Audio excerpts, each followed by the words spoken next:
নমস্কাৰ প্ৰিয় দৰ্শকসকল, কৃষ্ণ জয়গুৰু শংকৰ। মই ধৰ্মকান্ত নাথ। আজি এক অন্য প্ৰসংগৰ ভিডিঅ'লৈ আপোনালোকক স্বাগতম জনাইছোঁ। আজি জানো হওক এনে কিছু কথা যিবোৰ আমি অসমীয়া হিচাপে জনা খুবেই দৰকাৰ। হয়তো আপুনি জানিবও পাৰে, হয়তো আপুনি নাজানিবও পাৰে। মোৰ ফালৰ পৰা মই জানিবলগীয়া বহু নজনা কথাৰ এটা ভিডিঅ' মই প্ৰস্তুত কৰিছোঁ, যিটো আপোনালোকলৈ আগবঢ়াইছোঁ। হয়তো তেখেতৰ বক্তব্যত আপোনালোকৰ কিছু খোকোজা অৱশ্যেই থাকিব পাৰে, তেখেতৰ কিছু একাচেকা অৱশ্যেই থাকিব পাৰে, কিন্তু জানিবলগীয়া বহু কথা তেখেতৰ বক্তব্যৰ মাজত আছে। ভিডিঅ'টো সম্পূৰ্ণকৈ চাব। আমি জানিবলগীয়া কথা, যিহেতু আমি অসমীয়া, আমি মহাপুৰুষৰ অনন্য সৃষ্টি ভাওনা সংস্কৃতিৰ বিষয়ে জনাটো খুবেই প্ৰয়োজন। তেখেতৰ বাক্যত আমি ভাওনা সংস্কৃতিৰ কিছু আলি পদূলিৰ কথা জানিবলৈ সক্ষম হ'ম। গতিকে আহক আমি ভিডিঅ'টো চাওঁ। ধন্যবাদ। জয় গুৰু শংকৰ। দল পাইছিলোঁ, সাত্বিকতা বজাই ৰখা মাত্ৰ এটি নাট্য দল পাইছোঁ। আহি এইভাগ অগ্নিগড় শ্ৰৱণ কীৰ্তন অৰ্চন বন্দন স্মৰণ পদসেৱন দাস্য সখিত্ব আৰু আত্মা নিবেদন নবিধ ভকতিৰ নবছী বন্তি প্ৰজ্বলিত হৈ আছে। এই অগ্নিগড় ভাগৰ তলত নাট্যদল মাত্ৰ এভাগ পাইছোঁ। এই নাট্যদলটোৱে কি কৰিছে, আহি ইয়াৰ পাইছে আৰ কাপোৰ, অৰ্থাৎ আমি মায়াক ছেট কৰি মঞ্চ ক্ষেত্ৰত যেতিয়া প্ৰৱেশ কৰিছোঁ, একমাত্ৰ এটি নাট্যদলে পাইছোঁ কৃষ্ণ। সমভৰিটো প্ৰদান কৰি প্ৰত্যেকজন কলা কৌশলী সোমাই আহিছে। মই লিখি থৈছোঁ, মোৰ বহীতে আছে নাট্যদলটোৰ নামটো। সাজসজ্জা খুব সুন্দৰ। অম্বাৰ দেহ ত্যাগ কৰা যিসকল দোহাৰৰ ব্যক্তি, যিকেইজনে ইয়াত দোহাৰ সংগত কৰিলে, যিসকলে গায়ন বায়ন গালে, তেওঁলোকৰ ভক্তিৰ মাৰ্গটোৰ ওচৰত তেওঁলোকে যি আৱেগ ঢালি এই মঞ্চখনত প্ৰৱেশ কৰিছে, মই অম্বাৰ দেহ ত্যাগৰ দোহাৰ অংশত, গায়ন বায়নৰ অংশত প্ৰদৰ্শন কৰিবলৈ হোৱা প্ৰত্যেকজন অভিনেতাৰ ওচৰত, প্ৰত্যেকজন কলা কৌশলীৰ ওচৰত, অম্বাৰ দেহ ত্যাগৰ গায়ন বায়নৰ দলটোৰ ওচৰত, দোহাৰ দলটোৰ ওচৰত মই জয়জতে শীৰ্ষ দেহমান অৰ্পণ কৰি প্ৰণাম জনাইছোঁ। কৃষ্ণ।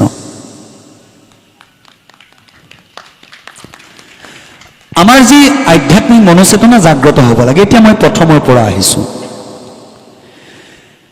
ভাওনাৰ যি ৰস, ভাওনাক শংকৰদেৱ গুৰুজনাই সপ্ত ৰসেৰে সন্নিৱিষ্ট কৰি থৈ গৈছে। প্ৰথমটো ৰসে কি জানেনে? গায়ন বায়ন সবে সভা জয়ী কৰে। গায়ন বায়ন সকলে সভাখন জয় কৰি নিয়ে। ই হৈছে ভাওনাৰ প্ৰথমটো ৰস। সূত্ৰ নাট্য গণে ৰসিকৰ মনহৰে। সূত্ৰ নাট্যই ৰসিকৰ মন হৰণ কৰে। এতিয়া ইয়াত দেখিছোঁ গায়ন বায়ন পৰিৱেশন কৰিবলৈ আহে। সন্মুখত যে থাকে কাপোৰ ভাগ, এই ভাগ হৈছে আৰ কাপোৰ, সত্ৰীয়া ভাষাত ক'বলৈ গ'লে পামৰি কাপোৰ। আমি যদি অৰ্থ প্ৰকাশত কৰিবলৈ যাওঁ, অৰ্থ প্ৰকাশ স্বৰূপে তেওঁক বোলে মায়াক ছেট কৰিলেহে বৈকুণ্ঠ পাবগৈ পাৰি। সন্মুখত আছে বৈকুণ্ঠ। আমি বৈকুণ্ঠলৈ যাবলৈ হ'লে মৰ্ত্যতে আমি ছেদন কৰিব লাগিব। আমি আমাৰ মৰ্ত্যৰ মায়াসমূহ, মোৰ ইমান মাটি আছিল দেই, মোৰ ইমান বাৰী আছিল দেই, মোৰ ইমানটা ঘৰ আছিল দেই, মোৰ ল'ৰা ছোৱালী আমুক, মোৰ ইমান টকা পইচা আছিল, সমস্তখিনি ছেদন কৰি পেলাই আমি সপ্ত বৈকুণ্ঠত প্ৰৱেশ কৰিব লাগিব। এতিয়া সপ্ত বৈকুণ্ঠ প্ৰতিষ্ঠা কৰিবলৈ আহিছে কোন? সপ্ত বৈকুণ্ঠ প্ৰতিষ্ঠা কৰিবলৈ আহিছে গায়ন বায়নৰ দলটি। এটি কৰি 7টা ঘেৰপাক দিয়ে। ও হৰি ওৰাম কৰি এনেকৈ ঘূৰি 7টি ঘেৰপাক দিয়ে। এই 7টি ঘেৰপাক যে পৰিপূৰ্ণ কৰিলে, ইয়াৰ অৰ্থ হৈছে সপ্তভাগী বৈকুণ্ঠ আমাৰ এই নাট ভাওনাৰ খলাত প্ৰতিষ্ঠা কৰা হৈছে। এতিয়া আমি বৈকুণ্ঠলৈ আহিম। বৈকুণ্ঠলৈ আহোঁতেই এই অগ্নিগড়ৰ কিনাৰতে যদি বৈকুণ্ঠত প্ৰৱেশ কৰাৰ আধ্যাত্মিকতা, সাত্বিকতাকণ যদি নাথাকে, যেনেকুৱাই ভাৱৰীয়া নহওক, অগ্নিগড়ৰ এইপাৰে মোৰ নাম প্ৰজ্ঞান, মই প্ৰজ্ঞান। অগ্নিগড় পাৰ হ'লেহে মই হিৰণ্যকশিপু। 7 ফুট আঁতৰৰ পৰাতো মই হিৰণ্যকশিপু নহয়। ইয়াৰ পৰাই ৰূপটো ধৰি ল'লে লৈ ইয়াক ভৰিটো এনেকৈ থৈ দিলেই তেওঁ ভাৱৰীয়া নহয়, হয়নে? আঁৰ কাপোৰ আঁতৰিল, আঁৰ কাপোৰ আঁতৰাৰ লগে লগে এই খলাভাগ তেওঁ ছেদন কৰিলে। ইয়াৰলৈকে মই প্ৰজ্ঞান, ইয়াৰ পাছত হয়তো মই ভগৱানো হ'ব পাৰোঁ, এইখনৰ পাছত হয়তো মই ৰাক্ষসো হ'ব পাৰোঁ। মোৰ যিটো চৰিত্ৰ এই আঁৰ কাপোৰ ভাগৰ অগ্নিগড়ৰ পাছৰ পৰা মোৰ চৰিত্ৰ, এইখিনিলৈকে মই আধ্যাত্মিক চেতনা,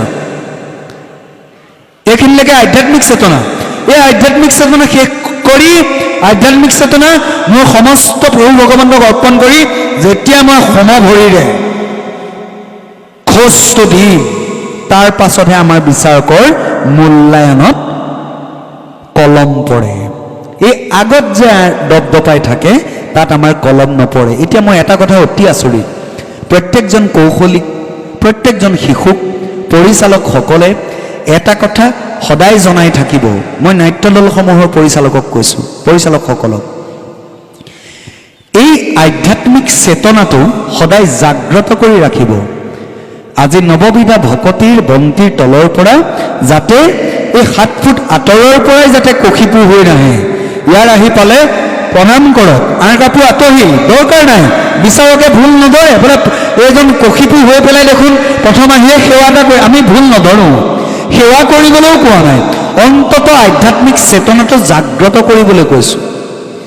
যেতিয়া এই স্থানগণ পাৰ হ'ব, সমহস্তে স্থিতি লোৱাৰ পাছত সমভৰিৰে, তেতিয়াহে জানিম তেওঁ হিৰণ্যকশিপু নে, তেওঁ ভগৱান নে, তেওঁ নাৰদ নে, তেওঁ কোনোবা ৰাণী নে, তেওঁ কোনোবা নাৰী নে, আমি তাৰ পাছতহে চাম। তাৰ আগৰখিনিত কিন্তু অগ্নিগড় ভাগত সাত্বিকতা নোহোৱাকৈ প্ৰত্যেকটো চৰিত্ৰ যে এনেকৈ আহি সোমাই নেভাবিব ডাঙৰ মাৰ্কিং এটা পালে বুলি, এটা বিগ জিৰ'ত, এটা ডাঙৰ শূন্য। ইয়াৰ পিছতে আহিছোঁ গায়ন বায়নত কি কৰে। প্ৰথম গায়নজনে ইমান মানুহতে নিশ্চয় গায়, কাৰণ মই আমাৰ প্ৰণৱদাক কৈছিলোঁ যে প্ৰণৱদা মই এইখন আসনত বহোঁ নেকি?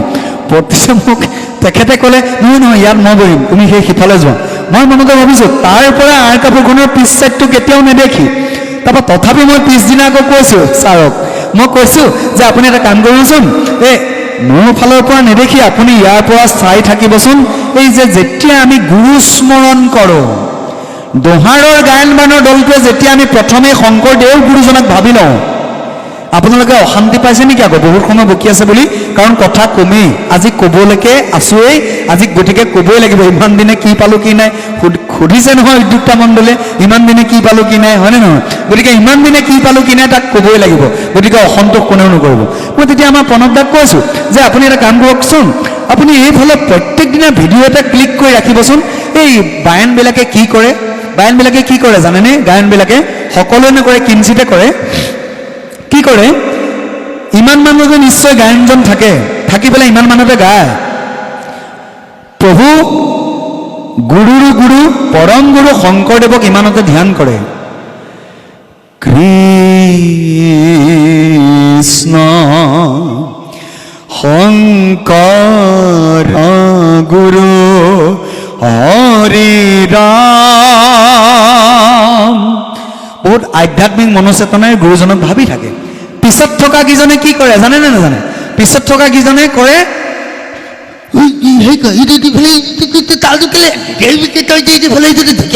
কথাটো বুজি পাইছেনে? অৰ্থাৎ যিটো চেতনা, গুৰুৰ প্ৰতি ভকতিৰ যিটো চেতনা পিছৰ সকলৰ নেথাকে। তেওঁলোকে মনতে ভাবে এই প্ৰথম গাই থকাটোৱে গালেই হ'ল আৰু আমাৰ একো নাই। কিয়? গুৰুজনক ভাবিছোঁ। মই বিচাৰকৰ আসনত বহি থাকোঁতেও কৃষ্ণ শংকৰ গুৰু হৰি ৰাম বুলি কোৱা মাত্ৰকে এবাৰ নিশ্চয় দৰ্শকসকলে নিশ্চয় দেখিছে পাৰিষদ বৰগৈ, মই এবাৰ হ'লেও কৃষ্ণ প্ৰভু কৃষ্ণ, এবাৰ হ'লেও মই বিচাৰকৰ আসনৰ পৰাও বহু ভগৱন্তক ভাবিছোঁ বা শংকৰদেৱক ভাবিছোঁ। কিন্তু তেওঁলোকে প্ৰতিযোগিতা কৰিবলৈ আহিও পুকৰটো খজুৱাই আছে। হয়নে নহয়? কথাটো শুনিবলৈ বেয়া কিন্তু সত্য কথা। আচলতে আধ্যাত্মিক চেতনা আমি গুৰুজনক প্ৰথম তেনেকৈ ভাবিব লাগিব। তাৰপিছত আমি সোমাই আহিলোঁ। সোমাই অহাৰ পিছত গায়ন বায়নৰ শলালৈ বেছিকৈ নাযাওঁ। গায়ন বায়নৰ শলালৈ এটা কথাই কওঁ, গায়ন বায়নৰ কি হয়, কোনোবা এখন চাহিনী দেখিব বজাই থাকে বৰপেটীয়া থোলত, হয়নে? বহা চাহিনী এখন বজাই থাকে বৰপেটীয়া থোলত। তাৰপিছত দেখিব গুৰু ধেমালিখন তেওঁলোকৰ কমলা বৰীয়া। অকণমান সময়ৰ পিছত দেখিব আকৌ ঘোষা চাহিনীখন আহিব বত্ৰদোৱাৰ পৰা। তাৰ অকণমান দেৰি পিছত দেখিব বেলেগ। অৰ্থাৎ কি, আমি যদি থোল ব্যৱহাৰ কৰোঁ আমি এটি ঠোলতে সম্পূৰ্ণ কৰিব লাগে গীত গাই থাকোঁতেও মই দেখিছোঁ যদি ঘাট বজাই কমলাবৰীয়া গাৰমান বজাই যদি বৰপেটীয়া গীত অংশ আকৌ কেতিয়াবা বৰদোৱা থোলেও সোমায় কেতিয়াবা কমলাবৰীয়াও সোমায় হয়নে নহয় আমি যিকোনো এটা থোলে ব্যৱহাৰ কৰিব লাগে আমি যদি আজি কমলাবৰীয়া থোলত কিবা এটা বজাইছোঁ আমি গীতটো কমলাবৰীয়া থোলৰ মতে প্ৰকাশ কৰোঁ হয়নে নহয় হয়নে নহয় বিতুপন হয় হাঁহি আছে এই কথাবিলাক হোৱাৰ মাত্ৰকে আমি এইকাৰণে হাঁহি দিছোঁ বিচাৰককেইজনে এনেকুৱা বাইচান্সলি খুব অসাৱধানভাৱে কৰা অকস্মাত ভুলটোত আমাৰ কি হয় আমি এই তিনিটা মিলি পেলাই আমি ইটোৱে সিটো চকুলে চাওঁ এইটো কি হ'লে সেইকাৰণে হাঁহি দিছে বোলে হয় এইটো কথাটো যায় কি নহয় তাৰপিছতে গায়ন বায়নৰ কথা আৰু গায়ন বায়নৰ বিষয়ে মোৰ ক'ব লগা এটা কথাই আছে গায়ন বায়ন যোৱা সময় আহে কোনেও অসন্তোষ নকৰিব আজি অকণমান সময় ল'বই লাগিব কাৰণ মই গায়ন বায়নৰ পৰা সূত্ৰধাৰী নৃত্যৰ পৰা দোহাৰ অংশত অৱস্থান গ্ৰহণ কৰাৰ পৰা শেষৰ খৰমান নৃত্যলৈকে মোৰ ক'ব লগা আছে কোনোবাই বেয়া পাইছে নেকি আকৌ অসন্তোষ পাইছে নেকি নেপাব দেই গায়ন বায়নৰ দলটি সোমাই আহে ক'বলৈ অন্য একো নাই কোনোবা এজনৰ যদি খোল ভাগত দেখিব বগা ৰছী কোনোবা এজনৰ দেখিব বৰতী এডালহে লাগি আছে তাৰপৰা কোনোবা এজন দেখিব নীলা ৰছী এডাল লাগে অৰ্থাৎ দলীয় ঐক্য যিটো আমাৰ দলীয় একতা এইটো নাথাকে আৰু সকলোতকৈ ভয়ংকৰ কথাটো হ'ল বায়ন কৰিবলৈ আহে নিজৰ খোল ভাগ খোলৰ ইতিবৃত্তটোৱেই যেন নাজানে তেনেকুৱা লাগিছে ওখালমৰা হন্তে মুচিয়াৰ অনাইলা আগে থাকি ভালো মতে গুৰু খোলক চুৱাইলা শালমৰাৰ পৰা মুচিয়াৰসকলক আনিছিল আগত থাকি নিজে গুৰুদেৱে খোল বজাইছিল খোল বজাওঁতে কি কৈছিল কৰকৰা ভাত লোহাৰ গুৰি মিশ্ৰ কৰি কৰকৰা ভাত লোহাৰ গুৰি মিশ্ৰ কৰি শংকৰে দিয়াইলা ঘূণ খোলে সুৰ ধৰি খোলত সুৰ ধৰি ধৰি ঘূণ দিয়ালে এতিয়া দেখো খোলৰ তালিবিলাক মোৰ মুখমণ্ডললৈ যদি চাই সৰহ সংখ্যক খোলৰ তালি কেনেকৈ আহিছে জানে নাই খোলৰ তালিবিলাক এনেকুৱা তাৰমানে কাৰোবাৰ যদি ঘূণ আছে কাৰোবাৰ নাই কাৰোবাৰ বগা বগাকৈ কিবা কিবি ওলাই আছে অৰ্থাৎ প্ৰতিযোগিতামূলকভাৱে আহিছা তোমাৰ নিজৰ খোল ভাগ ৰূপায়ণ কৰি আনিব পৰাৰ শক্তিকণৰো তুমি কালি বৰ্তমান যুগত এভাগ খোল ঘূণাবলৈ 600 টকা লাগে ঠিক আছে তোমাৰ নাই কিয় তেন্তে তোমালোকে নাট্য দলটি যিটো নাট্য দল আহিছে তেওঁলোকৰ ছেক্ৰেটাৰীক সম্পাদকক কিয় অৱগত নকৰিলা যে মোৰ খোলটো ঘূণাবলৈ পইচা নাই দেই খোলটো ঘূণাই দিয়ক আচল কথা খোল ঘূণাবলৈ সকলোৰে মণি বেগত মছলা আছে নাই কি জানে সময় নাই প্ৰতিযোগিতাহে কৰিম আৰু হ'ব দে কথাটো বুজিছেনে ছাৰ প্ৰতিযোগিতাহে কৰিম আৰু হ'ব দে আমুকত প্ৰতিযোগিতা কৰিবলৈহে যাম হ'ব দে হয় চলি যাব দে এই বিচাৰকে নেদেখে এইটো দে হয়নে নহয় তাতে আকৌ কণ কণ মইনাহঁতৰ ভাওনা তাতে আকৌ প্ৰতিযোগিতা কৰিবলৈ হ'লে ডিমাণ্ড কৰে গায়ন বায়নসকলে ইমান কথাটো বুজিছেনে মানে মই সকলো গায়ন বায়নৰ অলপ কোৱা নাই কিন্তু সৰহ সংখ্যকক কৈছোঁ এই ভুলটো সৰহ সংখ্যকৰ হৈছে অৰ্থাৎ তুমি আৰু বিশেষকৈ শংকৰদেৱ গুৰুজনাক ধন্যবাদ দিব লাগিব শংকৰদেৱ গুৰুজনে নিশ্চয় ভাবিছিল যে ইমান চনত আমুকত নিবনুৱা সমস্যা সৃষ্টি হ'ব অসমত গতিকে কিজান নাট ভাওনাৰ জগতখনৰ পৰাই কিজান যুৱকসকল স্বাৱলম্বী হ'ব পাৰে হয়নে সেই কথাটো নিশ্চয় তেতিয়াই নিশ্চয় মনত ভাবিছিল আৰু সেইকাৰণে এটা কথাৰ বাবে উঠি অহা যুৱ প্ৰজন্ম মই যুৱকসকলৰ কাৰণে দি হাত চাপৰি কামনা কৰিছোঁ মাতৃভাষা নাট ভাওনাক আদৰি লৈ ভালে সংখ্যক যুৱক বৰ্তমান স্বাৱলম্বী হৈ আছে গতিকে আমি নিজে স্বাৱলম্বী হ'ব পাৰিছোঁ ভাওনাৰ মজিয়াতে আজি মোৰ ঘৰত মই অন্ততঃ পিঁয়াজ এটা খুৱাব পাৰিছোঁ আজি মোৰ ঘৰত যদি ৰুটি এটা নাই ভাওনা জগতখনৰ পৰাই মই ৰুটি এটা দিব পাৰিছোঁ হয়নে নহয় গতিকে আমি প্ৰথমতে ভাওনাক ধন্যবাদ দিব লাগিব আৰু সেই ভাওনাক আমি ধন্যবাদ দিবলৈ হ'লে সেই ভাওনাৰ যাৱতীয় সামগ্ৰীসমূহ আমি নিজে পৰিপূৰ্ণ কৰিব লাগিব নে নালাগে বিতুপন লাগিব হয়নে গতিকে এই কামখিনি নকৰিব তাৰপিছত গায়ন বায়ন গালে সকলো ঠিকে আছিলে গায়ন বায়ন গৈ পেলাই গায়ন বায়ন ইয়াৰ পৰা আহিলে ইয়াৰ পৰা অহাৰ পাছত গায়ন বায়নসকলে এটা কথা সদায় লক্ষ্য কৰিব লাগে কি নাচি নাচি আহিল ইয়াত ঘাট বজাই ইয়াত বহিলে কিছুৱে ধলনা বজাইছে কিছুৱে নাই বজা তাত আমাৰ ক'বলগীয়া একো নাই কোনোবাই ধলনা বজাইছে কোনোবাই নাই বজোৱা ক'বলগীয়া একো নাই ইয়াত আহি আসনত যেতিয়া বহে তোলনি বিয়া খাবলৈতো অহা নাই ন তোলনি বিয়া খাবলৈ আহিছোঁ নেকি আমিতোতো 7টা বৰ্ষ বাহৰ মূল্য সাততি বৰসবাহৰ মূল্য এভাগ নাট ভাওনা পৰিৱেশন কৰিবলৈ আহিছোঁ, আমি চৰ্চা কৰিবলৈ আহিছোঁ। আমিতো তুলনি বিয়া খাবলৈ অহা নাই। মই কণ কণ মইনাকেইটা যে আহিছিল, এই কণ কণ মইনাকেইটা বহুত ভাল, বহুত ভদ্ৰ, আৰু যে মই কৈছিলোঁ নাট্যদলটো বহুত ভাল। বাকীখিনি নাট্যদলে কি কৰিছে? সকলোৱে কৰা নাই, কিঞ্চিতে কৰিছে, সকলোৱে কৰা নাই। কি কৰিছে? আহিছে, আসন ভাত পাইছে, কৃষ্ণ কৃষ্ণ হৈ গ'ল, এনেকৈ দিলে বহি। কথাটো হৈছে কি, তেওঁৰ যিটো আধ্যাত্মিক মনোচেতনা, এই চেতনাটো জাগ্ৰত হোৱা নাই। আমাৰ নামাচাৰ্য এজন, নামতি এজন যেতিয়া আসনত বহে, কেনেকৈ বহে? সেৱা এভাগ কৰে, আজ্ঞা প্ৰভক্তি, আজ্ঞা নহ'লে কাহাৰ শক্তি, আপোনাক হ'ব আজ্ঞালৈ। ঠিক আছে, তোমালোকে আশীৰ্বাদ দীঘলীয়া আশীৰ্বাদ দিবই নালাগে, কাৰণ সময়ৰ এটা মাধ্যম আছে। প্ৰতিযোগিতা ভাওনাত 4 ঘণ্টা এটা সময় দিয়া হৈছে, তাৰ মাজত তোমালোকে কৰিব লাগিব। আশীৰ্বাদ ল'বলৈ দৰকাৰ নাই, অন্ততঃ শিৰ নত কৰিবলৈতো শিকিব লাগে। লাগে নে নালাগে? লাগে ছাৰ, লাগে নে নালাগে? সকলোকে লাগে নে নালাগে? সাততি বৰসবাহৰ মূল্য এভাগ ভাওনা কৰিবা, আহিলা তুমি, আহি পেলাই চিধাই থেপেককৈ তুলনি বিয়াত বহি দিলা, ৰুচি পুৰি দুটা খাবলৈহে যেন আহিছে। তেনেকুৱাও কিছুমান দলীয় কৰ্মীক লাগিছে। গায়ন বায়নৰ অংশক বাদ দিছোঁ।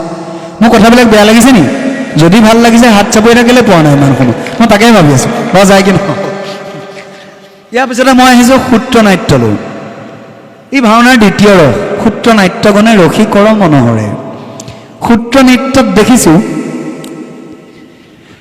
প্ৰথম আমি লক্ষ্য কৰোঁ কি জানেনে?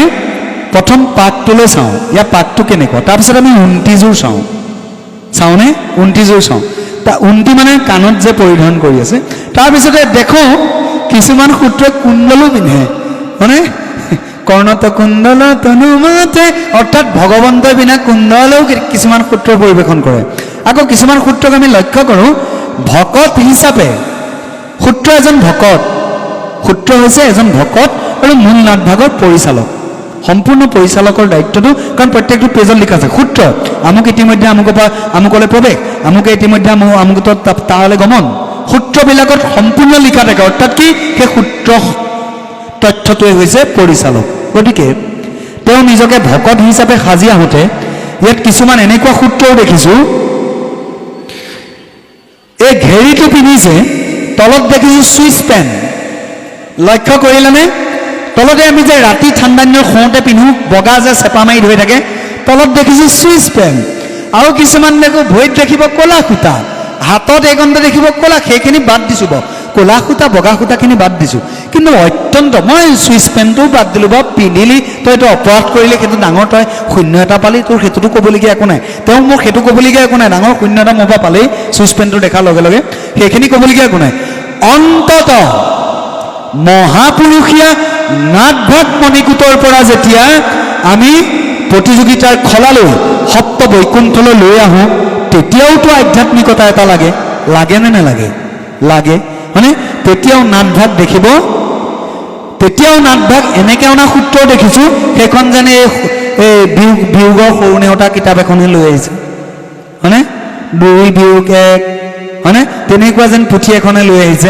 অৰ্থাৎ 7টা বৰসবাহৰ মূল্য নাটভাগ আনি প্ৰতিষ্ঠা কৰোঁতে যিটো সাত্বিকতা লাগে, সেই সাত্বিকতাটো কিন্তু কিছু কিছু সূত্ৰৰ ক্ষেত্ৰত পোৱা নাই। সকলো সূত্ৰৰ কথা কোৱা নাই দেই, কিছু সূত্ৰ বহুত ভাল হৈছে, এজন সূত্ৰ ভাল হৈছে, মই চাই আছোঁ। তেওঁ আহিছিল কোনোবা এখন এটা পাণ্ডুলিপিত আহিছিল। কথাটো হৈছে কি, সূত্ৰ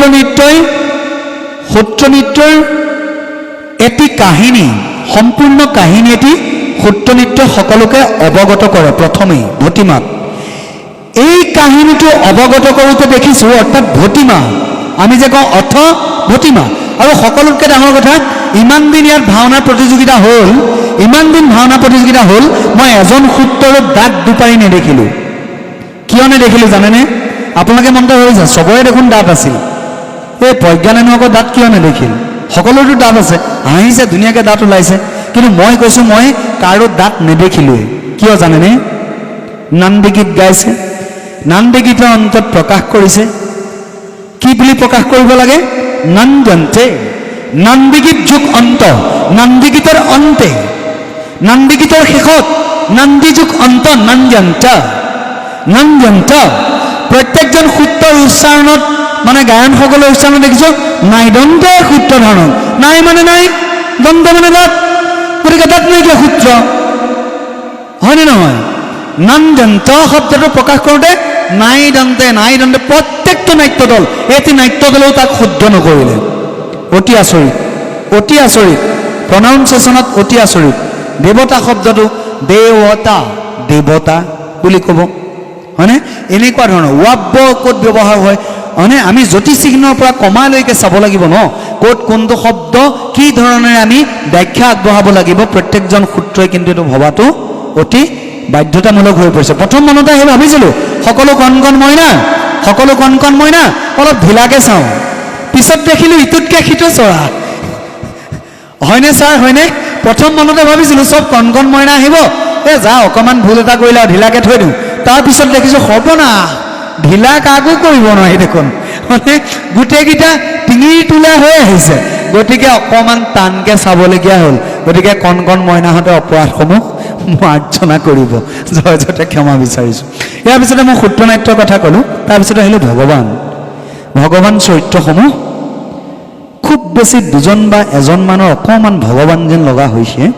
তাৰ বাহিৰে ভগৱান চৰিত্ৰসমূহ দোষটো কিন্তু কণ কণ মইনাৰ নাই, দোষটো পৰিচালকসকলৰ দোষ। কোনোবা এজন ভগৱান দেখিব ইমান সুন্দৰ ৰূপসজ্জা, আহাৰ্য অভিনয় ইমান সুন্দৰ, আহি স্থিতিলৈ খুব সৰ্বাংগ সুন্দৰ, তাৰপৰা ভুলকৈ পিন্ধিয়াই নিজৰ মালা ডালে। সত্যৰ প্ৰতীক, শুভ্ৰৰ প্ৰতীক, বগা ৰংটোকে কেতিয়াবা মালাত নেদেখে, হয়নে নহয় কথাটো? তাৰপিছত আকৌ কেতিয়াবা নেদেখি কৌস্তৱ মণিটোৱেই নাই কোনোবা এজনৰ, হয়নে? বৰ বেয়া কথা। এই কথাসমূহ চকু দিব লাগে কোনে? পৰিচালকসকলে চকু দিব লাগে। পৰিচালকসকলে নাট্য দলটোক লৈ আহোঁতে এই অগ্নিগড়ৰ পৰা কমেও সেই সিমানমান দূৰতে এবাৰ তেওঁক পৰিচৰ্যা কৰক, এবাৰ দৃষ্টি নিক্ষেপ কৰক। তই আমুক চৰিত্ৰ কৰিবলৈ গৈছ ভাইটি, তোৰ এইটো আমুক চাওঁ বছ। পৰিচালকজনে কিবা এটা ৰায়দান দিয়ক তাত। এতিয়া পৰিচালকৰ মই ভূমিকাই নেদেখিলোঁ। আজি ইমান দিন কিন্তু বিচাৰকৰ আসনত বহিলোঁ, প্ৰথম শ্ৰেষ্ঠ নাট্য দলটোৰ পৰিচালকজনে পৰিচালক পাইছে হয়, কিন্তু ভূমিকা কম, ভূমিকা নাই, হয়নে? পৰিচালকৰ যিটো ভূমিকা পৰিচালকে গ্ৰহণ কৰিব লাগে সেইটো কিন্তু এতিয়ালৈকে এজন পৰিচালকেও পোৱা নাই। পৰিচালকজনে যিখিনি কৰিব লাগে নাই পোৱা। ভগৱান চৰিত্ৰ আহিল, ঠিকে আছে, আহি পেলাই ইমানতে কেইজনমান ভগৱানে প্ৰৱেশ শেষ কৰে। দেখিবলৈ ধুনীয়া লাগে। ৰাইজ সকলোৱে তেওঁ প্ৰস্থান কৰি যাওঁতে হাত চাপৰি মাৰে।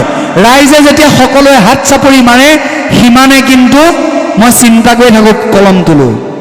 গোটেই সোপাই হাত চাপৰি বজাইছে, কি কওঁ এতিয়া? কথাটো বুজিছানে? হাত চাপৰিটোৱে ব্যাঘাত জন্মায় আমাক। এইকাৰণে ব্যাঘাত জন্মায়। প্ৰৱেশ শব্দৰ অৰ্থটো হৈছে গমন কৰা, আগলৈ গমন কৰিছোঁ, হয়নে? আমি মঞ্চখন আমি প্ৰদক্ষিণ কৰিব লাগিব। আৰু ভগৱান বুলিয়েই যে পানীগাঁঠিৰ তলত অকল এনেকৈ আহিব নহয়। আজি তাণ্ডৱ নৃত্য, ভগৱান চৰিত্ৰ হৈছে ভগৱান, তেওঁৰ নৃত্য অংশ তাণ্ডৱ হ'ব লাগিব, কাৰণ পুৰুষ। গতিকে তেওঁ ভৰি পানীগাঁঠিৰ ওপৰত উঠিব লাগিব, ইয়াত উঠিব লাগিব, তেতিয়াহে ভগৱান। কিন্তু ভগৱান হ'ল বুলিয়েই যেতিয়া এনেকৈ আহিব, মই মহিলা বুলিয়ে ভাবিম। কেতিয়াও মই পুৰুষ বুলি নাভাবোঁ, এইটো চৰিত্ৰ মই পুৰুষ বুলি নাভাবোঁ, কাৰণ তাণ্ডৱ নৃত্যৰ এক অংশও তেওঁ গালৈ অহাই নাই, হয়নে? চতুৰাস্ৰ, এই তিনি প্ৰকাৰৰ মঞ্চ কিন্তু শংকৰদেৱ গুৰুজনাই নাই লোৱা। শংকৰদেৱ গুৰুজনাই লৈছে কি? মুকলি মঞ্চ। মুকলি মঞ্চ কিয় লৈছে? চাৰিওফালে পাৰিষদ বৰ্গ থাকিব। আপোনালোকক পাৰিষদ বুলি এইকাৰণেই কৈছোঁ, এই ভাগ হৈছে সপ্ত বৈকুণ্ঠ ক্ষেত্ৰ। গায়ন বায়নে সপ্ত বৈকুণ্ঠত পৰিণত কৰিলে। গতিকে বৈকুণ্ঠৰ কাষত যিমান ব্যক্তি উপস্থিত থাকে তেওঁলোক বৈকুণ্ঠৰ কাষত সদায় পাৰিষদ থাকে। গতিকে এইখিনি হৈছে সপ্ত বৈকুণ্ঠ, বৈকুণ্ঠৰ কাষত থকা আপোনালোক হৈছে পাৰিষদ, হয়নে? গতিকে পাৰিষদ বৰ্গ চাৰিওফালে থাকিব, হয়নে? ইয়াক কোৱা হয় মুকলি মঞ্চ। এইফালেও পাৰিষদ আছে, এইফালেও পাৰিষদ আছে, হয়নে? এইফালেও পাৰিষদ আছে, চাৰিওফালে পাৰিষদ আছে। ইয়াৰ মাজত আমি আমাৰ অভিনয় দাঙি ধৰিব লাগিব। গতিকে পদক্ষেপ নহ'লে, সভাত প্ৰৱেশ কৰোঁতে যদি পদক্ষেপ নহয়, ই জানিব প্ৰথম প্ৰৱেশতেই তেওঁৰ এটা ডাঙৰ বিগ জিৰ', এটা ডাঙৰ জিৰ'। তাৰপিছত মই আহিছোঁ ভগৱান চৰিত্ৰৰ বিষয়ে ক'লোঁ। অভিনেতাৰ বিষয়ে এটা কথাই কওঁ, আমি চাৰিজন বিচাৰক লগত প্ৰত্যেকটো নাট্য দলৰ পৰিচালক আৰু প্ৰত্যেকজন কলা কৌশলী আৰু এই কমিটি যিখন উদ্যোক্তা মণ্ডলীয়ে আপোনাসবক মাটি প্ৰাৰ্থী আনি চৰণত সেৱা মুখত গোৱা নিবেদন কৰি এনেকুৱা ব্যয়বহুল অনুষ্ঠানটো পাতিছে। আমি প্ৰত্যেকজন কোন বাৰু? আমি প্ৰত্যেকজন হৈছোঁ শংকৰদেৱ গুৰুজনাৰ নাট ভাওনাৰ একো একোজন ছাত্ৰ। আমি একো একোজন ছাত্ৰ, হয়নে নহয়? হয়, আমি একো একোজন ছাত্ৰ। আমি প্ৰত্যেকজন কেতিয়াও আমি ভবা নাই, আমি বিচাৰকৰ আসনত বহি আমি কেউজনে কেতিয়াও ভবা নাই যে আমি পণ্ডিত, আমিয়ে চব জানো, আমাৰ মতে চব হ'ব। নহয় নহয়, আমিও শিকি আছোঁ, হয়নে? আপোনালোকক দেখি আমিও শিকি আছোঁ। আপোনালোকৰ লগত যে আজি ইমান দিন আমি সময় পাৰ কৰিছোঁ, এতিয়া এটা কথা ক'বই লাগিব, হয়দৈত্য যে ওলাইছে। সিদিনা যে মৎস্যবধৰ হয়দৈত্য অকণমানি ল'ৰা এজন ওলাল। মই আজি সমূহ ৰাইজৰ আগত মই আজি মুক্ত কণ্ঠে প্ৰকাশ কৰিছোঁ, মই 7টা জনম যদি নৰমনুষ্যৰ পাওঁ, মই তেনেকুৱা এজন হয়দৈত্য হ'ব নোৱাৰোঁ। কথাটো বুজিছে? গতিকে আমি প্ৰত্যেকজন একো একোজন ছাত্ৰ। আমি প্ৰত্যেক ছাত্ৰৰ প্ৰথম কৰ্তব্যটো হৈছে কি? ছাত্ৰানাং অধ্যয়নাং তপঃ। ছাত্ৰৰ অধ্যয়নে তপস্যা। আমাৰ মূল কৰ্মটো হৈছে আমি অধ্যয়ন কৰিব লাগে, কিন্তু অতি দুখজনকভাৱে জনাওঁ, নাট্যদলসমূহৰ সৰহ সংখ্যক পৰিচালকৰ অধ্যয়নৰ কিন্তু অভাৱ ঘটিছে। কিয় ঘটিছে মই মোৰ টোকাত ইতিমধ্যে অন্তৰ্নিহিত কৰি থৈছোঁ। মানে পৰিচালক হিচাপে আহিছে, নাট্যদলতে শিকাইছে, অকল ভাওনাখন জানিলোঁ, ভাওনাখনৰ বিষয়ে শিকিলোঁ, ভাওনাখনৰ বিষয়ে সকলো কৰিলোঁ, ভাওনাখনৰ প্ৰৱেশ এনেকৈ মানে আমুক তেনেকৈ কৰে, এইখিনিকে আমি জানিলোঁ। কিন্তু নাট ভাওনা জগতখনৰ সৈতে মোৰ অধ্যয়ন পুষ্ট মই কিমান হ'ব লাগিব, তাৰ কিন্তু সৰহ সংখ্যক অভাৱ ঘটিছে বৰ্তমান অসমৰ এই শিশু ভাওনাৰ প্ৰতিযোগিতাৰ। ডাঙৰ যদি আছে নাজানো, পৰিচালকসকললৈ, পৰিচালকসকলে সদায় অধ্যয়ন পুষ্টভাৱে আহিব। অধ্যয়ন পুষ্ট নহ'লে অকণমান বেমেজালিত পৰিব। এতিয়া দেখিছোঁ মই ইয়াত অভিনয় কৰিছে পুৰুষ চৰিত্ৰ। মই পুৰুষ চৰিত্ৰত যিহেতু আছিলোঁ, পুৰুষ চৰিত্ৰৰ অভিনয় কেই প্ৰকাৰ? নাট্যদল আছে নেকি কোনোবা ইচ্ছুক নাট্যদলে? যদি কোনোবা নাট্যদলৰ ইচ্ছুক পৰিচালক মহোদয়ে যদি মুখামুখিভাৱে কিবা বাৰ্তালাপ কৰিব বিচাৰে, মই মঞ্চ ক্ষেত্ৰৰ ভাগীৰ কাষলৈ আমন্ত্ৰণ জনাইছোঁ। কোনোবা নাট্যদলৰ কোনো পৰিচালক বা বিষয়ববীয়া কৰ্মকৰ্তা বা কৌশলী যদি মুকলিভাৱে মুকলি মঞ্চৰ ওপৰত কিবা যদি প্ৰশ্ন সুধিব বিচাৰে, আমি মঞ্চত থাকোঁতে আপোনাৰ সবক আমন্ত্ৰণ জনাইছোঁ। মই কিবা এটা কৈ আছিলোঁ, কি কৈ আছিলোঁ? অভিনয় প্ৰকাৰ। অভিনয় কেই প্ৰকাৰ? অভিনয়ৰ প্ৰকাৰ 4টা হয়। সাত্বিক, বাচিক, আংগিক, আহাৰ্য। 4 প্ৰকাৰৰ অভিনয়ত, এই 4 প্ৰকাৰৰ অভিনয়ৰ গুহাৰ্থটোৰ বিষয়ে আমি যদি অধ্যয়ন পুষ্ট হৈ এই গুহাৰ্থটোত যদি সোমাব নোৱাৰোঁ, এনেই মুখেৰেও অভিনয় 4 প্ৰকাৰ, সাত্বিক, বাচিক, আংগিক, আহাৰ্য কৈ থাকিলে কিবা লাভ আছে নেকি? একো লাভ নাই। সাত্বিক অভিনয়ৰ 8টা প্ৰকাৰ আছে। বৈৱৰ্ণ, বেপথু, অশ্ৰু বুলি কওঁতে মনত পৰিছে দেই এইটো। সেইদিনা এই ছোৱালী এজনী সীতা আছিল, আৰু এজনী আছিল, এনেকৈ মই দেখুৱাইছিলোঁ যোৱাকালি।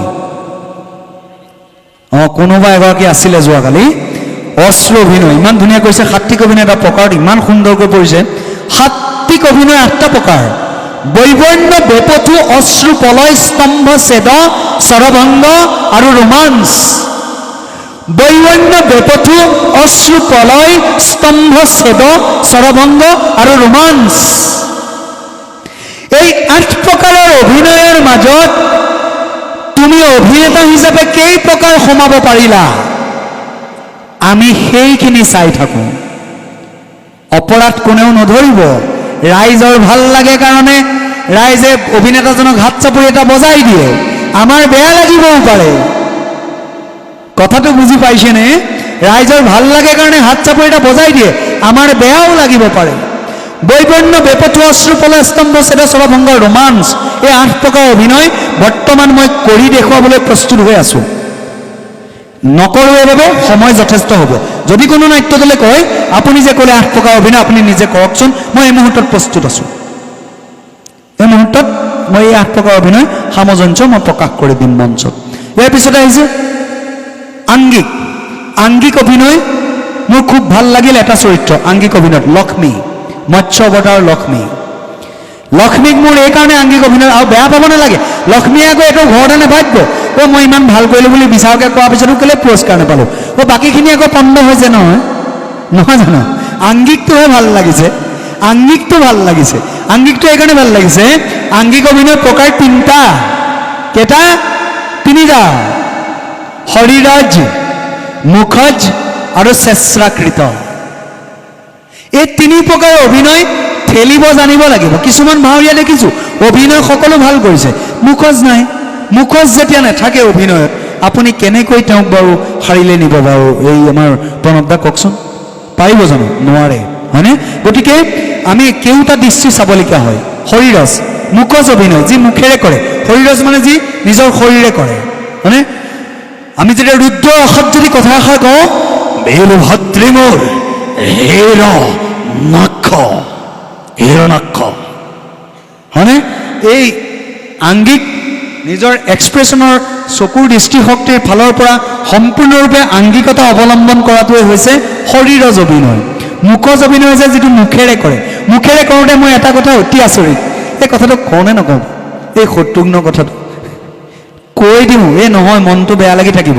শত্ৰুঘ্নৰ কথাটো যদি নকওঁ মনটো বেয়া। এই লক্ষ্মণ বৰ্জন যে আহিছিল দুলীয়াজানৰ পৰা, গোটেই নাট্য দলটো বন্ধ কৰি দিয়া মূল ব্যক্তিজনে হৈছে শত্ৰুঘ্ন। কাকো একো কথা ক'বলৈ নিদিয়ে। সীতাই যদি কয় জানা ভাই লক্ষ্মণ, শত্ৰুঘ্নটো দিব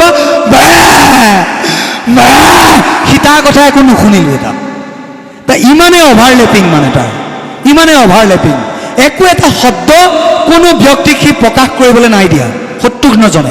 শত্ৰুঘ্নজনে কোনো ব্যক্তিক এষাৰ শব্দ ক'বলৈ দিয়া নাই। মই বৰ খং উঠিছিল। মই এই আসনৰ পৰা মই মনতে ভাবিছোঁ, হে প্ৰভু, খং নামে চাণ্ডাল, কি কৰোঁ ইয়াক, কি কৰোঁ? 35 মান পাই আছিল দেই মোৰ শাৰীত। প্ৰথম 35 মান যেতিয়া পাইছিল তেতিয়া মোৰ অত্যাধিক, মোৰ অকণমান ক্ৰোধজন, মই ভাবিছোঁ যে ক্ৰোধ নামে চাণ্ডাল, খং উঠিলে মানুহে গা ধুব লাগে, কি কৰোঁ এতিয়া ইয়াক, কি কৰোঁ? মই শেষত উপায় এটাই পালোঁ, ৰঙা পেনটো লৈ পেলাই ডাঙৰ শত্ৰুঘ্নটোত বিগ জোৰ এটা মাৰি মই ফলি কিতাপ সামৰি বহি থাকিলোঁ ইয়াতে। কিয় বাধ্য কৰিলে? দোষ তাৰ নাই, দোষ শত্ৰুঘ্ন চৰিত্ৰৰ নাই, দোষ পৰিচালকজনৰ। তুমি কিয় চকু দিয়া নাই? তুমি শত্ৰুঘ্ন একো, আৰু কন্দাৰো কিছুমান কথা আছে। আমাৰ বেপথু অভিনয়। মই এতিয়া নিতু বায়নে মোক ঘোঁচা মাৰি দিলে, কি মই ডাইৰেক্ট ক'ম নেকি? ক'ম নেকি? নকওঁ নহয়। কেলৈ মাৰিলি? প্ৰথম মই অনুশোচনা কৰিম। নিতুৰ নিচিনা বন্ধু এজনে মোক প্ৰহাৰ কৰিলে, প্ৰথম মই অনুশোচনা ক'ত আহিব? তাক কয় বেপথু অভিনয়।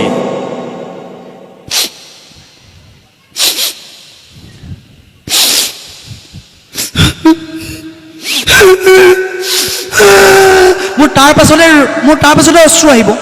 প্ৰথম শত্ৰুঘ্নৰ অনুশোচনা একো নাই, মুঠতে প্ৰথমে কথাটো বুজিছেনে? মানে গোটেই গোষ্ঠীটো পণ্ড কৰা ব্যক্তিজনে শত্ৰুঘ্ন চৰিত্ৰটো দেই। বেয়া নাপাব দেই, মই কথা পোনপটীয়া। কোনোবা নাট্য দলে যদি এতিয়াও কিবা প্ৰশ্ন সুধিবলগীয়া আছে, মোৰ তথ্য মই মুকলি কৰি মই পোনপটীয়া কথা কওঁ, বেয়া নাপাব। কোনোবাই বেয়া পাইছে নেকি? নাই পোৱা? তেতিয়াহ'লে হাত চাপৰি থাকিলে দিয়া নাই ইমান সময়। ধন্যবাদ। ইয়াৰ পিছতে মই কওঁ ৰজা হিচাপে নিজক চিনাক্তকৰণেই কৰিব পৰা নাই। ৰজা খোজৰ প্ৰকাৰ আছে নহয়। ৰজাৰ খোজ কেইপ্ৰকাৰ? ৰজা কৰা কোন আছে ইয়াত? কোনোবা আছে নেকি প্ৰতিযোগী? ধীৰশান্ত, ধীৰপ্ৰশান্ত, ধীৰললিত, 3টা প্ৰকাৰ আছে। ধীৰশান্ত, ধীৰপ্ৰশান্ত, ধীৰললিত। ৰজাজনে নিজেই নাজানে মই কোন প্ৰকাৰৰ ৰজা। ধীৰচন্তজনে যদি এই দুজনমানে ৰাউণ্ড কিকো মাৰিছে ইয়াত আহি পেলাই, হয়নে নহয়? গতিকে মই নিজক নিজে বিবেচনা কৰিব পাৰিব লাগিব, মই কোন প্ৰকাৰত পৰিছোঁ। ধীৰচন্ত নে ধীৰললিত নে ধীৰপ্ৰশান্ত, হয়নে নহয়? এতিয়া নাৰী, কোনোবাই বেয়া পাইছে নেকি? আকৌ মোৰ কথাবিলাক পোনপটীয়া নহয়, বেয়াও পাব পাৰে।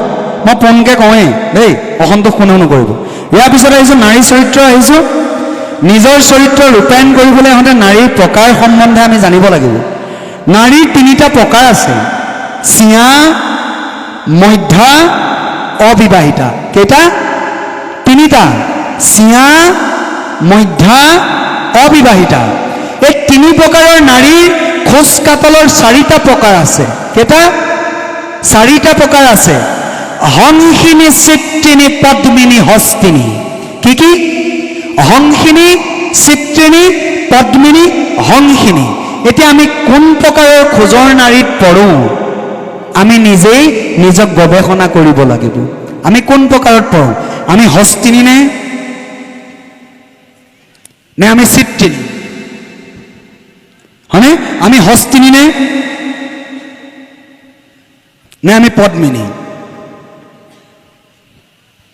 আমি কোন প্ৰকাৰত পৰোঁ কথাটো বুজিছেনে চাৰিটা প্ৰকাৰৰ ওপৰত বিশ্লেষণ কৰিব লাগিব তাৰ পাছত নাৰী চৰিত্ৰ ৰূপায়ণ কৰিব পৰাকৈ কণ কণ মইনাহঁতক পৰিচালকসকলে আগবঢ়াই আনক পৰিচালকসকলৰ এইসমূহ কথা পৰিচালকসকলে নিজে দৃষ্টিগোচৰ কৰি আগবঢ়াই আনিব বুলি ভৱিষ্যতলৈ আশা কৰিছোঁ ইয়াৰ পাছতে মই গুচি আহিছোঁ শেষলৈ আহিছোঁ সংলাপ আমি ভাবোঁ সংলাপ নহয় বচন আমি কি কওঁ বচন কোনে কি বচন মাতিলে এই বোলে তোৰ 3 কোট বচন তোৰ 4 কোট বচন আমি বচন বুলি কওঁ নাই কিয় কওঁ ই বাচিক অভিনয় আমি বচন বুলি এইকাৰণে কওঁ বচনৰ প্ৰকাৰ আছে সংলাপ আলাপ প্ৰলাপ বিলাপ প্ৰত্যেকটো কথা নাটত লিখি থোৱাই যে সংলাপ নহ'বও পাৰে কোনোবাটো আলাপ হ'ব পাৰে কোনোবাটো প্ৰলাপ হ'ব পাৰে কোনোবাটো বিলাপ হ'ব পাৰে কোনোবাটোহে সংলাপ হ'ব পাৰে গতিকে কোনটোক কি বোলে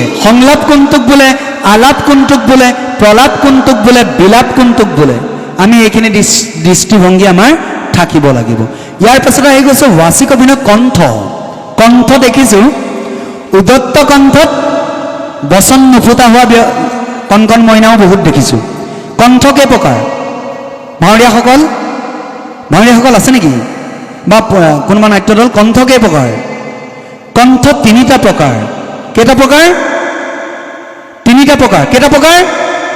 তিনিটা প্ৰকাৰ উদত্ত অনুদত্ত চৰিত উদত্ত অনুদত্ত চৰিত তিনিটা প্ৰকাৰৰ কণ্ঠ আছে এই তিনি প্ৰকাৰৰ কণ্ঠ প্ৰকাশ কৰিবলৈ যাওঁতে দেখোঁ অনুদত্ত কণ্ঠত ঠিকেই থাকে বিদুপন চৰিত কণ্ঠটো ঠিকেই চব নাথাকে চৰিত কণ্ঠত কি কৰে কিছুমানে কান্দিবৰ সময়ত একেবাৰে ইমানেই কান্দি দিয়ে য'ৰ পৰা নিজৰ উচ্চাৰণ নুফুটা হৈ যায় ঠিক আছে এইখিনি বাৰু কণ কণ মইনা কৰিছে কিন্তু উদত্ত কণ্ঠ প্ৰকাশ কৰিবলৈ যাওঁতে ভালে সংখ্যক কলা কৌশলীক দেখিছোঁ নিজৰ উচ্চাৰণ নুফুটা হৈ যায় উদত্ত কণ্ঠত গতিকে কথাখিনি গুৰুত্ব দিব সদৌ শেষত এষাৰ কথাই কওঁ প্ৰত্যেকজনেই হৈছে সৰু সৰু কণ কণ মইনা এটি নাট্যদলে ইমান ধুনীয়া কৰিলে মৎস্য অৱতাৰ চাৰিবেদ উদ্ধাৰ প্ৰকৃততে আৰু এটা কথা কওঁ মই এই যে কণমানিজনী টিকলিজনী ওলাইছিল কি ওলাইছিল বিদুষিনী কিন্তু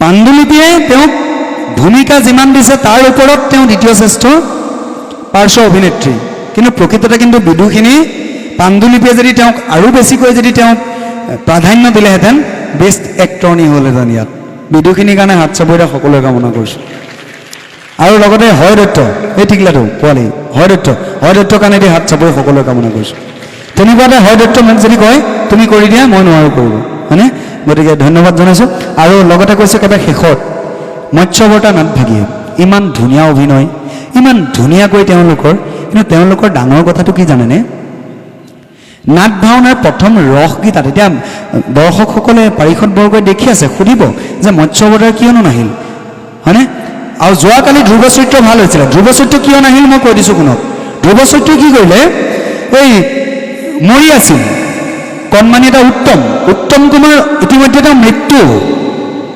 তেওঁ পাহৰি থাকিলে যে এইখনত মই উঠি যাব নালাগে দিলে উঠিবহি যেতিয়াই এই চিত্ৰিণী চৰিত্ৰতে সোমালে কি নামটো সুৰুচি যেতিয়া চিত্ৰিণী চৰিত্ৰটো সোমাই দিয়াৰ পিছত দেখিলে চিত্ৰিণী আহিলে আকৌ পৰি দিলে মৃত ব্যক্তি এজনে তেনেকুৱা কৰাৰ কাৰণে নাট্যদলটোক আমি সম্পূৰ্ণ মুখ্য পৰ্যায়লৈ আনিব নোৱাৰিলোঁ তাৰ বাবে আমি কেইজন বিচাৰকে নাট্যদলটোৰ ওচৰত ক্ষমা বিচাৰিছোঁ কাৰণ ইমান এটা ডাঙৰ ভুলৰ পিছত আমি কেতিয়াও তেওঁলোকক মুখ্য আসনলৈ আনিব নোৱাৰোঁ ইয়াৰ পিছতে মই কৈছিলোঁ মৎস্য অৱতাৰৰ কথা মৎস্য অৱতাৰত কি হৈছে ইমান এখন সুন্দৰ ভাওনা কৰিছে মৎস্য অৱতাৰত প্ৰত্যেকজনে ভাল কৰিছে তেওঁলোকৰ সাংগঠনিক দিশটো বেয়া এইকাৰণে কৈছোঁ সাংগঠনিক দিশ বেয়া তেওঁলোকৰ চৰিত্ৰবিলাকৰ ওখৰ চাপৰ ওখৰ বয়স অনুপাত এইবিলাক মিলোৱাত কিছু সাংগঠনিক দিশত অকণমান চাব লগা আছে আৰু সকলোতকৈ তেওঁলোকৰ